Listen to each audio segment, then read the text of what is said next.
All right, I've got a Massey Ferguson model 2860E with the FLX 2815 front end loader. And here I am replacing this, I believe what they call a swash plate.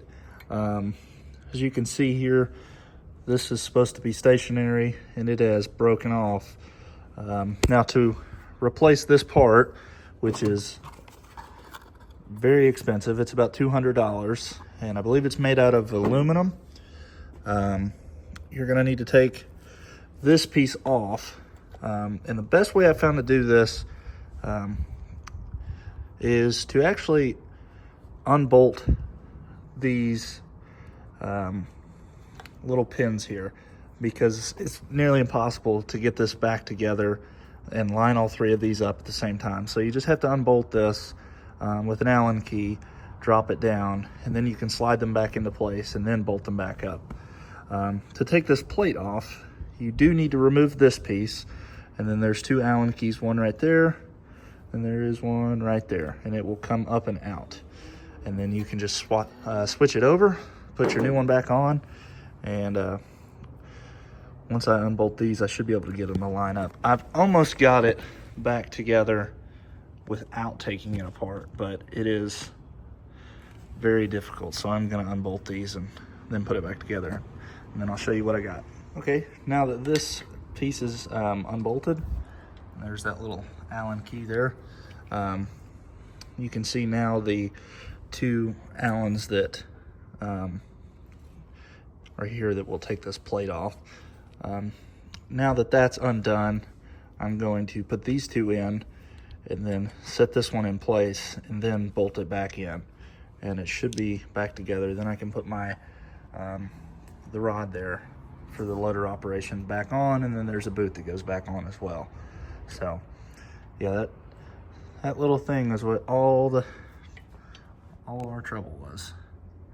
And it's about $205 from Massey Ferguson.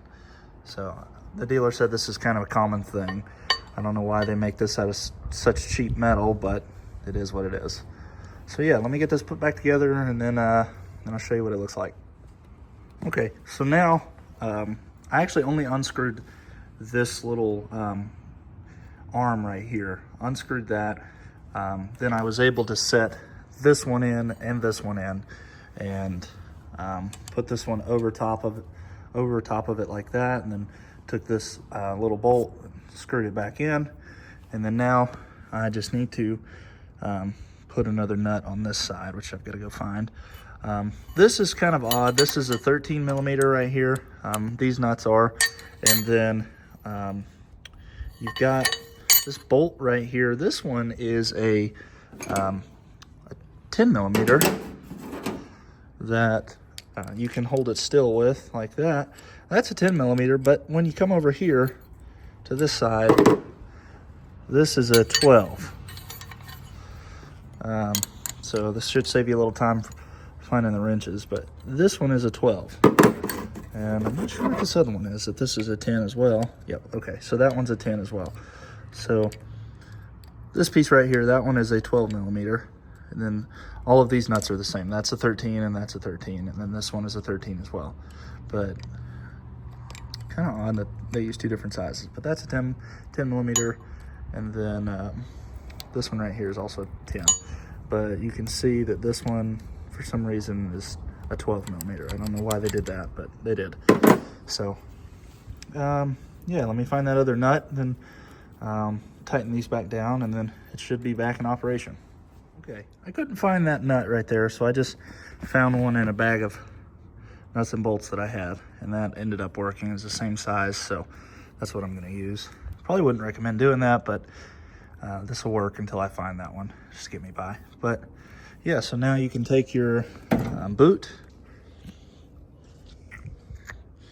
Here's the boot. Where's the arm? There it is. Okay.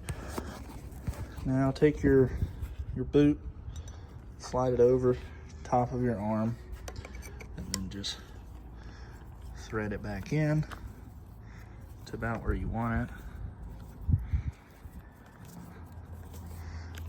You don't want to go all the way, but about right there.